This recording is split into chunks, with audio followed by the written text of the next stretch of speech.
motema etondi sami naposa na yo aba papa molimo nanga ezoganga koluka yo nana kotikate o kotambola na yo osamotema nanga kolanda yo nana kolemba te o kungumba mela yo tina bomo idake.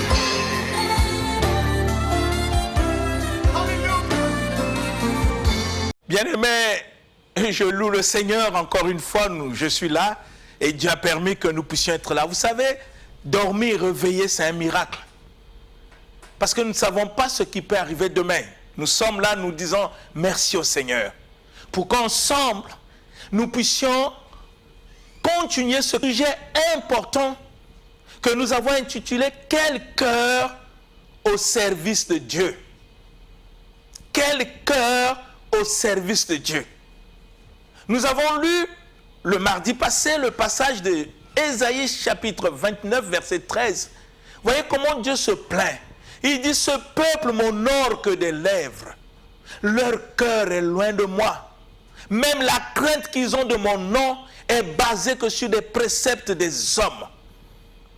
Nous avons dit que le Seigneur dit, mes pensées ne sont pas vos pensées, bien-aimés. Et Dieu voit l'état, il décrit l'état de ceux qui se réclament être le peuple de Dieu. Ceux qui sont fiers, qui confessent le nom de Jésus. Mais quand Jésus voit le cœur, il dit, oh, c'est pas possible. Et nous avons même démontré ici que le Seigneur lui-même, il dit, heureux ceux qui ont le cœur pur. Ils verront Dieu. C'est du cœur que nous servons Dieu, bien-aimé. Mais il faut que le cœur ait la vraie connaissance de ce que Jésus a prescrit. Et je vous ai dit ici, au cours de cette émission, que le Seigneur a attiré l'attention des apôtres pour que les apôtres n'amènent pas des philosophies, ce qu'ils ont appris en lisant les livres. Il dit, enseignez-leur à observer tout ce que moi, Jésus, je vous ai prescrit. Ça veut dire que il est impossible qu'un apôtre puisse enseigner aux gens ce que Jésus n'a pas prescrit. Et le Seigneur sait pourquoi il a dit. C'est ainsi qu'ensemble, nous voulons examiner les Écritures pour voir qu'est-ce que Jésus a prescrit afin que toi et moi, nous puissions être en conformité avec ce que le Seigneur a prescrit pour être enseignés afin de mieux le servir comme lui le veut, comme lui l'enseigne, pas comme nous pensons. Le modèle de servir le Seigneur a été révélé par le Seigneur lui-même dans sa parole. Il faut que mon cœur accepte cela. Il faut que mon cœur s'humilie. Il faut que mon cœur puisse dire oui et amen et que je marche selon ce que le Seigneur lui-même a enseigné. C'est ainsi que le livre de Jacques nous dit, ne vous bornez pas à écouter la parole seulement, mais mettez en pratique. Pourquoi Dieu insiste que nous puissions mettre en pratique afin que nous ne puissions pas le servir selon nos pensées, que nous puissions le servir sur base de sa propre parole. C'est ainsi que Dieu a inspiré la parole pour que ça soit enseigné, que nous puissions comprendre ses voies, sa volonté et humilier notre cœur, accepter d'obéir pour mieux le servir avec un cœur qui est conforme à sa volonté. Nous avons lu le livre d'Ésaïe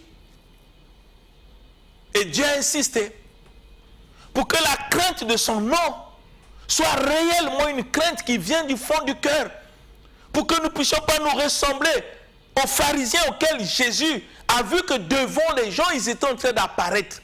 Et on traitait les pharisiens comme des hommes pieux, comme des gens justes, par leur apparence. Les gens les respectaient. Mais quand le Seigneur voit le fond de leur cœur, le Seigneur ne mâche pas les mots pour dire vous semblez au tombeau blanchi et qu'au fond de votre cœur, il n'y a que des ossements pourris. Parce que Dieu s'intéresse au cœur, bien-aimé. Et Dieu sait pourquoi il parle du cœur. C'est ainsi que ça nous amène à lire le livre de Genèse, chapitre 6, verset 5, où Dieu lui-même décrit l'état du cœur après que le péché est rentré dans l'homme. Et le Seigneur le dit d'une manière claire. Qu'est-ce que Dieu dit? L'Éternel vit que la méchanceté des hommes était grande sur la terre et que toutes les pensées de leur cœur, écoutez ce que la parole dit, nous sommes dans le livre de Genèse et nous lisons la version Louis II 1910, et que toutes les pensées de leur cœur se portaient, écoutez bien, chaque jour, uniquement vers le mal. Voilà le problème du cœur. Et ça, c'est la description de Dieu, le Créateur. Quand il voit l'homme, il constate que l'homme peut parler français, peut dire des choses comme il veut, mais quand il voit le cœur, il y a un regret. Dieu nous montre le danger qui est devenu notre cœur après que le péché est rentré. Vous voyez, c'est sérieux.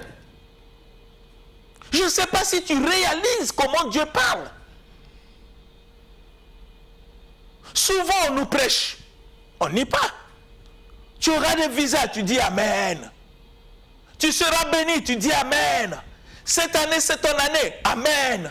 C'est une bonne chose. C'est des bonnes déclarations. Mais celui qui répond Amen, il a quel état de cœur?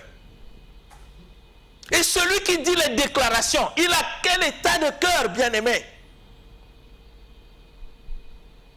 Mais parfois, quand les choses s'accomplissent, on dit que c'est Dieu. Non, il faut faire très attention. Parce que Jésus lui-même nous a démontré dans la parole qu'un faux prophète est capable de faire des prodiges et des grands miracles. Ce n'est pas dit d'un apôtre, mais de Jésus lui-même quand il décrit le temps de la fin. Il dit nous devons faire attention. Il y aura des faux prophètes qui feront des grands prodiges et des grands miracles dans le but de séduire. Écoutez bien, si c'était possible, même les élus. Or, les élus, c'est ceux qui servent Dieu avec leur cœur. Comme l'apôtre Pierre, l'apôtre Paul, c'est un élu. Parce qu'il a renoncé à des choses qui pouvaient le mettre en contrefoi avec la volonté de Dieu. Il s'est humilié en obéissant à la voix de Dieu révélée par sa parole. Il a renoncé à des choses qui faisaient sa fierté dans la chair pour être ce que Dieu attend de lui. C'est ainsi que l'apôtre pouvait confesser, ce n'est plus moi qui vis, mais avant c'est lui qui vivait. Vous comprenez, bien-aimés? Nous ne devons pas prendre la parole de Dieu à la légère. Pour que chacun réfléchisse, pour voir dans quel état de cœur il est en train de servir le Seigneur. Mais si Dieu décrit qu'il y a eu la méchanceté dans le cœur de l'homme, on dit non, Jésus est venu nous délivrer. Mais oui, mais il faut que cette délivrance se manifeste en nous par notre conduite et notre comportement. La délivrance n'est pas un slogan. C'est une vie qui doit se manifester. On ne peut pas dire aux gens qu'en Christ, je suis devenu une nouvelle créature et on continue à vivre comme un païen. Non, bien-aimés, ne faisons pas cela. L'apôtre Paul avait pris conscience de ses défauts. Prenons conscience de nos manquements. Prenons conscience de ce qui nous arrange au fond du cœur. L'apôtre Paul l'a bien confessé dans le livre de Romains. Il dit, le bien que je veux faire, je n'arrive pas. Je sais que la loi de Dieu est bonne. Mais chaque fois que je me force à faire le bien, le mal est attaché à moi. Mais qu'est-ce qu'il a découvert? Que chaque fois, quand il fait le contraire de ce que Dieu attend de lui, il dit donc ce n'est pas moi qui fais parce que j'ai des pensées de faire le bien. C'est le péché. Le problème, c'est le péché qui habite en lui. Mais est-ce qu'il a croisé les bras? Non. Il a pris une décision. Parce qu'il sait que la vie chrétienne, ce n'est pas des slogans. C'est la décision d'obéir. Il dit, je dois traiter durement mon corps et le maintenir assujetti. Et il confesse plus loin, il dit, tout est permis. Je peux faire tout ce que les hommes peuvent faire, je peux faire tout ce que les femmes peuvent faire, mais tout n'édifie pas. Et il prend une résolution dans sa vie pour dire, je ne me laisserai jamais être assujetti par quoi que ce soit. Mais pourquoi? Mais parce qu'il a compris la parole. Parce qu'il veut être la parole. Parce qu'il veut vivre la parole. Et pour arriver, à cause de tout ce que Jésus-Christ, notre Seigneur, a accompli sur la croix, il devait prendre une décision. Il devait faire un choix. C'est ainsi qu'il a fait un choix. Il dit, tout ce qui était pour moi comme des gains, je les ai regardés comme une perte à cause de l'excellence de la connaissance de Jésus-Christ, mon Seigneur et Sauveur. Mais toi et moi, depuis que nous avons connu le Seigneur, nous avons décidé sur quoi? Parce que le Seigneur décrit le cœur. Parce qu'avec cet état de cœur, comment nous pouvons servir Dieu? Dieu lui-même fait un constat. Il vit que la méchanceté des hommes était grande sur la terre. Grande, pas petite. Et que toutes les pensées de leur cœur se portaient chaque jour uniquement, voyez, uniquement vers le mal. Et c'est ce que nous vivons dans nos églises.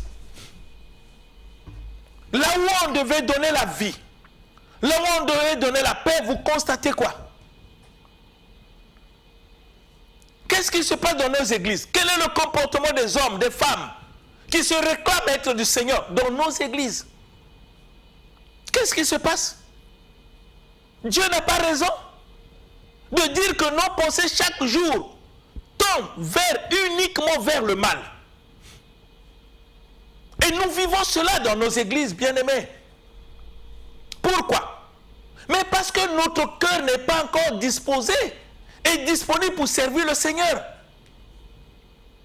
Nous voulons servir Dieu selon nos pensées, notre manière de voir les choses. Mais nous ignorons la manière dont Dieu veut que les hommes puissent le servir. C'est ainsi que le Seigneur a inspiré la parole.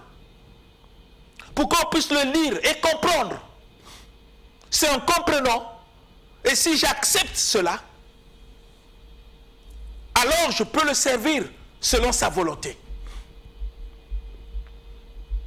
Qu'est-ce que le Seigneur nous dit dans sa parole? Il dit à tous ceux qui l'ont reçu, là je suis dans le livre de Jean chapitre 1, à tous ceux qui l'ont reçu et à ceux qui croient en son nom, il a donné le pouvoir. Dans d'autres versions, on dit, elle a donné le pouvoir de devenir. En quel moment je deviens enfant de Dieu? En quel moment? C'est quand je reçois et quand je crois. Deux choses qui vont de pair. Recevoir veut dire vivre selon la parole, prendre une décision. Je ne peux pas recevoir et ne pas agir. Ce n'est pas possible. On n'est pas enfant de Dieu parce qu'on chante Dieu. On n'est pas enfant de Dieu parce qu'on fait le protocole. On n'est pas enfant de Dieu parce qu'on est en technique. On n'est pas enfant de Dieu parce qu'on est caméraman à l'église. Non. On n'est pas enfant de Dieu parce qu'on prêche la parole ou on exhorte les autres. Non. On est enfant de Dieu quand nous-mêmes nous recevons la parole. Quand je reçois la parole, il faut qu'il y ait changement dans ma vie.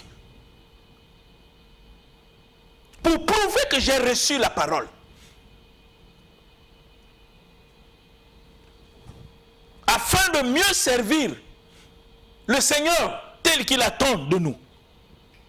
Uniquement vers le mal. Et le mal, nous le vivons dans l'église. Oui, on le vit dans l'église.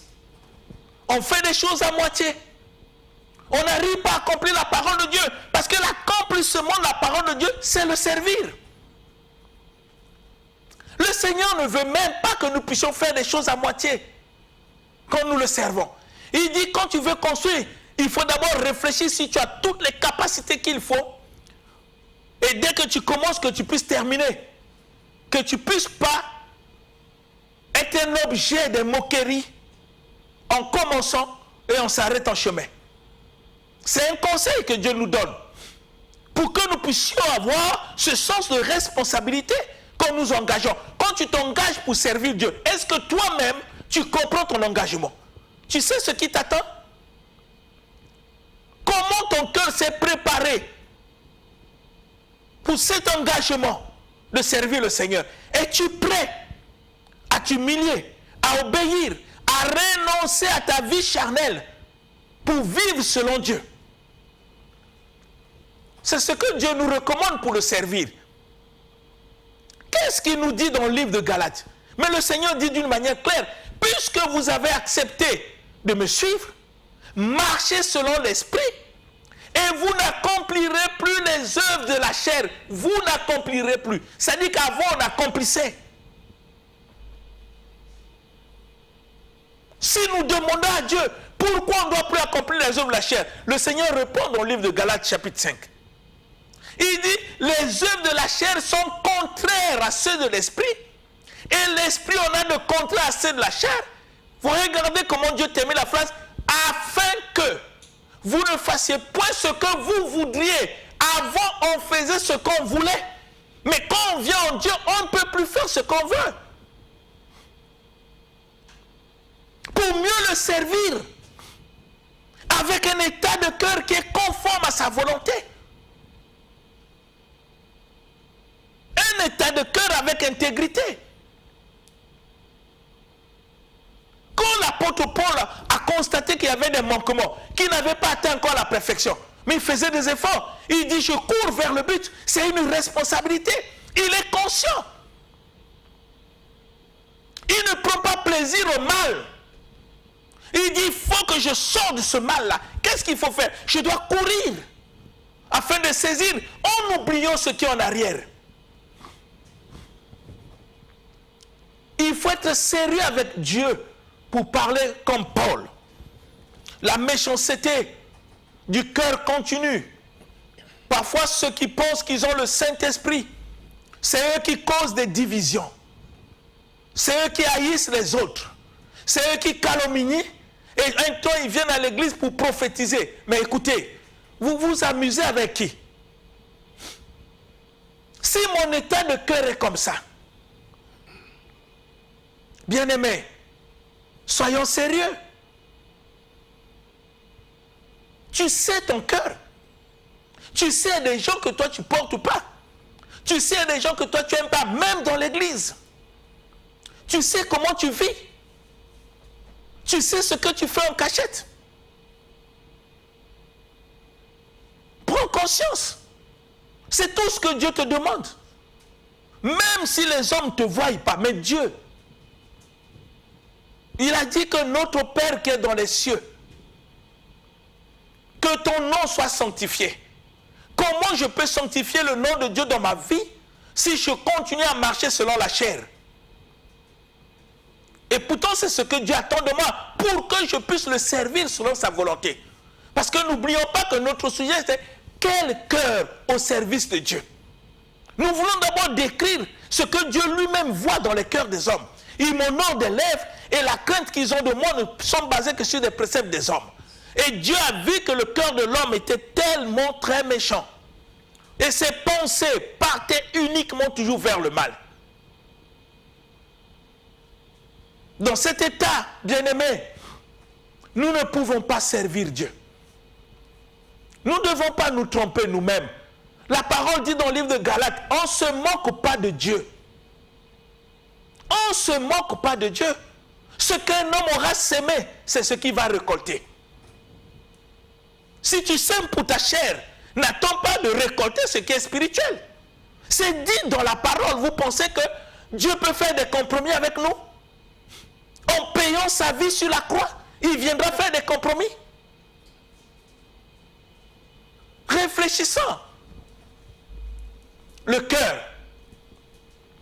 Dieu nous décrit le cœur. Et nous allons voir toujours cet état de cœur qui nous amène toujours loin de la volonté de Dieu. Et Dieu, quand il parle de cœur, Dieu ne mâche pas les mots, il nous dit d'une manière bien pour que nous puissions comprendre les choses. Le cœur toujours de l'homme. Nous allons lire le livre de Matthieu.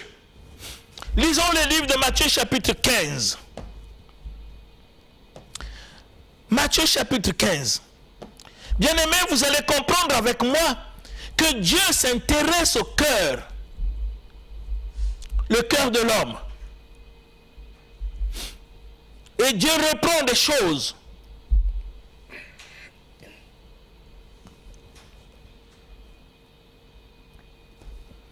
Matthieu chapitre 15. Nous allons lire d'abord le verset 8 et le verset 9. Qu'est-ce qui est écrit? Matthieu chapitre 15, du verset 8 au verset 9, dans la version Louis Ségan, nous lisons notre Seigneur Jésus-Christ. Amen. Verset 8. Ce peuple m'honore des lèvres, mais son cœur est éloigné de moi. C'est en vain qu'il m'honore, en enseignant des préceptes qui sont des commandements d'hommes. Amen. Amen. Dieu répond. Il reprend des choses. Nous avons lu le verset 8 à 9. Ce peuple m'honore que des lèvres. Nous avons vu ça dans le livre d'Ésaïe. Et Jésus reprend la même chose parce que Dieu s'intéresse au cœur, bien-aimés. C'est du cœur que nous pouvons servir Dieu. C'est ainsi que nous posons la question, quel cœur au service de Dieu? Un cœur qui est rempli de la haine, de la médisance. C'est quel état de cœur? Nous servons Dieu avec quel état de cœur? Et le Seigneur dit, ce peuple m'honore que des lèvres, mais son cœur est éloigné de moi. Comment le cœur de ceux qui servent Dieu sont loin de Dieu?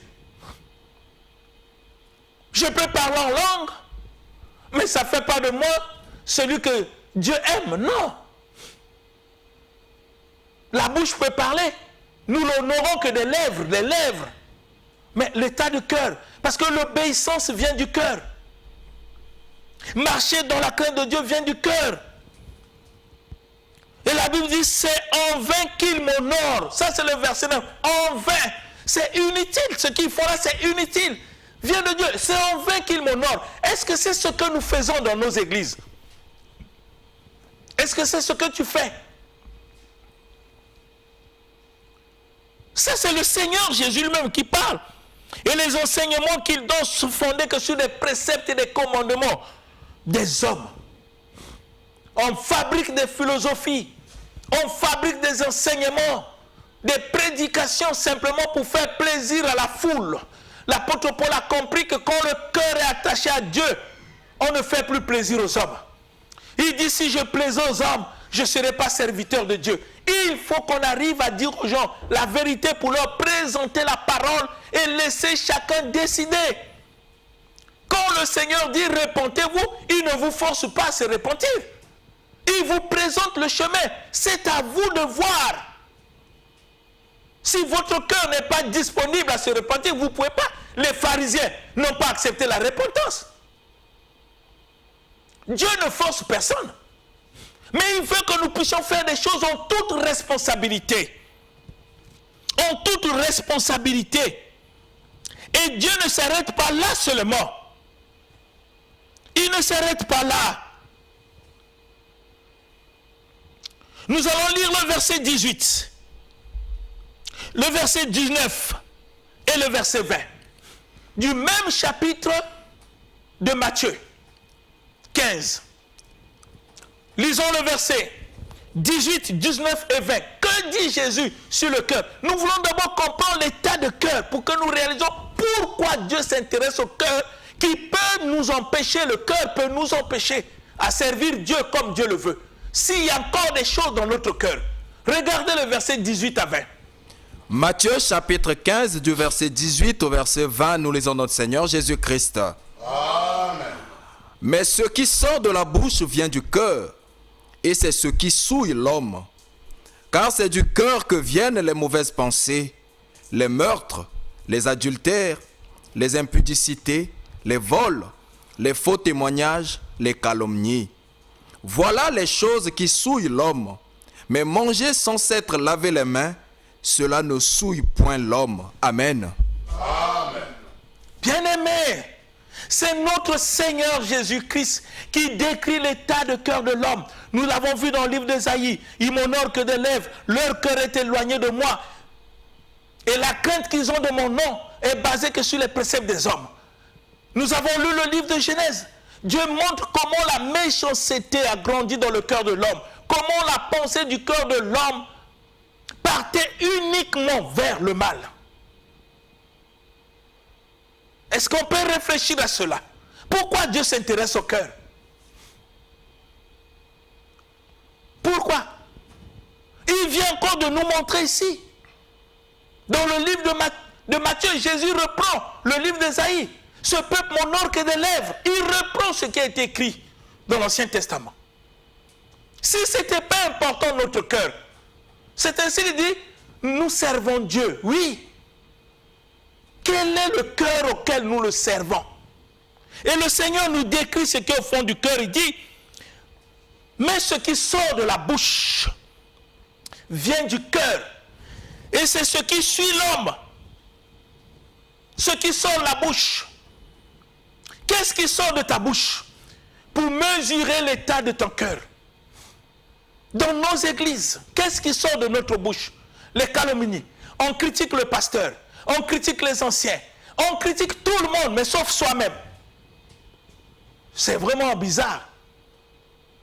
Quand tu te mets à critiquer les autres, tu as l'impression que tu es dans la volonté de Dieu.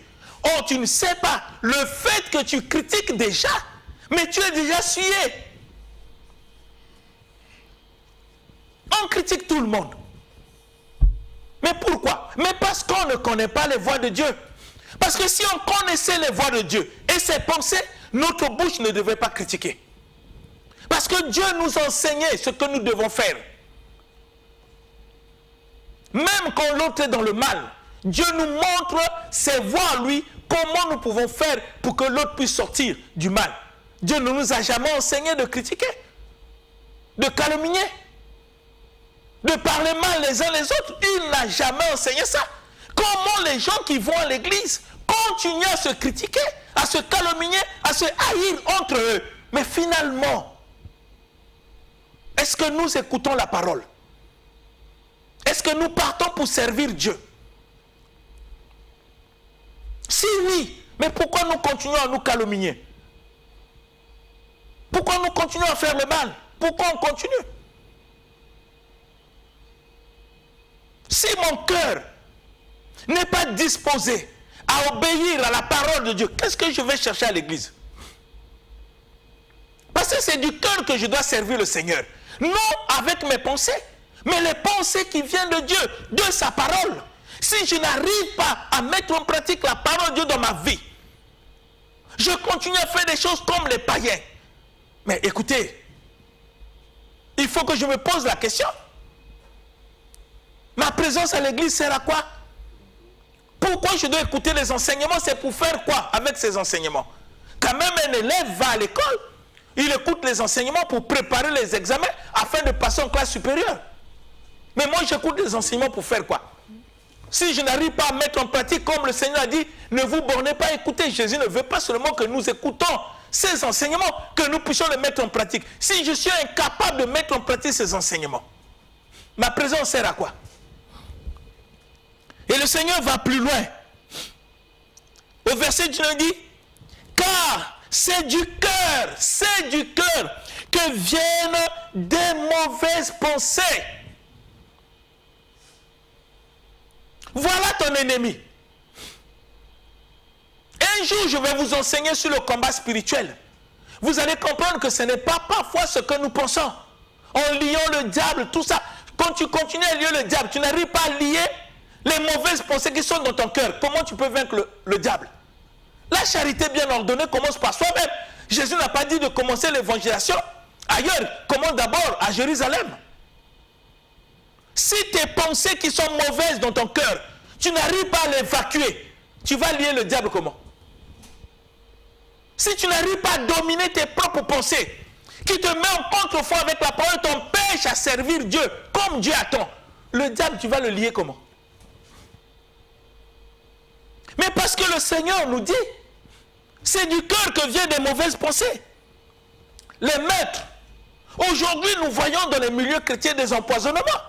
Comment pouvez-vous expliquer des personnes qui s'engagent à servir Dieu se mettent à s'empoisonner? C'est invraisemblable. C'est invraisemblable. Est-ce qu'on est vraiment une église selon le modèle tel que Dieu a dit dans sa parole? Des maîtres. On fait des complots les uns les autres.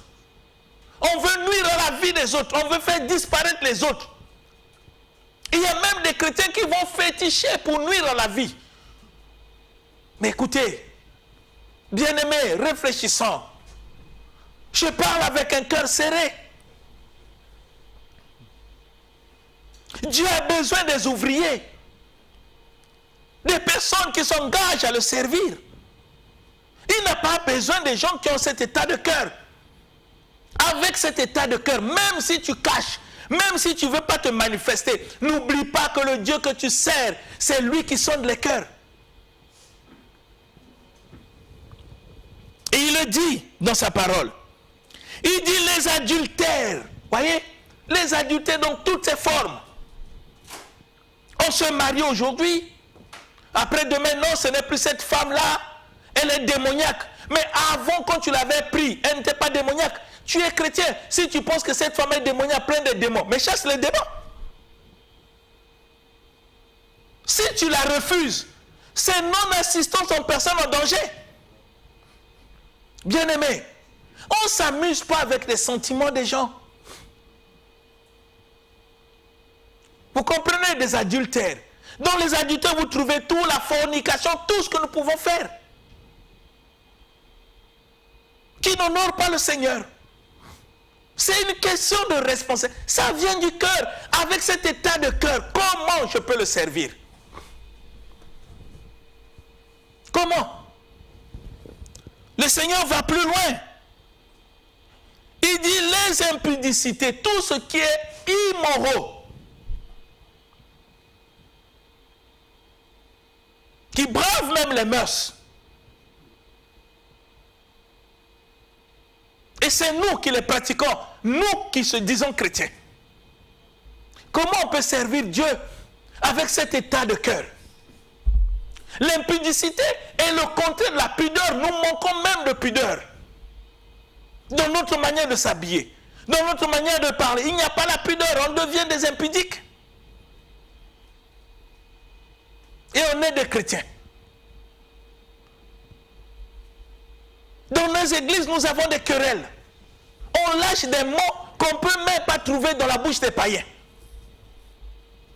Ça vient d'où? Le Seigneur dit, ça vient du cœur. Mais avec cet état de cœur, comment je peux servir? Bien-aimés, soyons sérieux. Non, soyons sérieux, ne nous amusons pas. C'est une question de vie. Examine ton cœur, qui es-tu? N'examine pas les cœurs des autres parce que tu ne les connais pas, mais ton cœur à toi. Les vols, on trouve même dans les milieux chrétiens des vols. Une sœur laisse son sac, il constate qu'on a ouvert son sac, on a soutiré l'argent, on a volé. Dans l'église, dans l'église. Même à la maison, tu voles. Un mauvais exemple. Et tu prétends servir Dieu. Bien-aimé, ça vient du cœur, dit Jésus. Comment avec cet état de cœur, je peux servir le Seigneur? Les faux témoignages. On sait que rapporter des choses sur les gens, parfois des choses que tu ne maîtrises pas, des choses que tu ne comprends pas, mais tu fais que rapporter comme si tu étais là. On rend des faux témoignages sur les autres. pour les calomnier. Mais Jésus dit, ça là, ça vient du cœur. Si mon cœur est rempli de ces choses, comment je le sers? Parce que notre sujet, c'est quel cœur au service de Dieu? Et le Seigneur dit, les calomnies. Vous ne pouvez pas imaginer combien dans nos églises nous calomnions. On calomnie tout le monde. Tout le monde. Même dans la bouche des chrétiens. On calomnie même les autorités qui nous gouvernent. Les bien-aimés, où on connaît la parole, ou on ne le connaît pas. Le Seigneur ne nous a jamais demandé la parole de calomnier quelqu'un, de parler mal de quelqu'un. Même les autorités qui nous gouvernent. Le Seigneur nous donne une ligne de conduite, ce que nous devons faire dans sa parole. Dieu nous demande de prier pour les autorités, de ne pas les calomnier. Si dans nos églises, nous nous calomnions les uns les autres, mais nous servons qui? Voilà l'état de notre cœur. Posez-vous la question si avec cet état de cœur, nous pouvons servir Dieu. Et le Seigneur termine, il dit, voilà les choses qui suivent l'homme, qui rend l'homme impur. Mais manger sans laver les mains, ça ne rend pas l'homme impur. L'impureté vient du fond de notre cœur. C'est de ce cœur-là que nous voulons parler. Si notre cœur est comme ça, bien-aimés, vous comprenez qu'il nous est difficile de servir le Seigneur. Et j'ai voulu d'abord présenter l'état de cœur de l'homme. Et le mardi prochain, nous allons parler de l'Église. Le servir avec notre cœur à l'Église. Vous savez que même servir Dieu dans l'Église, il faut que nous comprenions ce qu'est l'Église, les règles que Dieu a établies. Il faut que mon cœur puisse accepter cela pour que je puisse le servir dans l'Église. Si mon cœur ne l'accepte pas, je ne servirai jamais Dieu. Ça peut aller en rencontre de mes pensées, mais quand cela vient de Dieu, je dois m'humilier pour que le Seigneur soit vraiment glorifié. Je veux que, bien-aimés, que nous puissions réfléchir. Et je veux faire une prière pour nous tous. Seigneur, l'heure est tellement grave, comme le dit ta parole, que nous devons discerner le temps où nous sommes, pour que chacun prenne conscience, afin que l'Église ne soit pas un lieu du théâtre d'amusement, pour que nous puissions par l'Église devenir véritablement le sel de la terre et la lumière du monde. Que cette parole interpelle le cœur de chacun. Que ton esprit continue à parler au fond du cœur jusqu'à ce que nous allons devenir ce que tu attends de nous, afin que quand le monde nous voit dans notre manière d'être, qu'il puisse te voir. Parce que ta parole nous enseigne tel que tu y es, tel que nous sommes dans ce monde. Que tous ceux qui ont écouté sa parole prennent conscience de la responsabilité qui pèse sur leurs épaules pour manifester la parole telle que tu l'as prescrit par notre comportement, notre conduite, notre langage sur cette terre auquel nous sommes que des pèlerins. Je te dis merci, que toute la gloire te soit rendue. C'est au nom de Jésus-Christ que j'ai ainsi prié. Amen. Amen. L'émission Parole de vie avec le pasteur Lévi Nikwe, chaque mardi à partir de 17h10 sur DRTV International. Papa, motema etondi sami naposa na yoe aba papa molim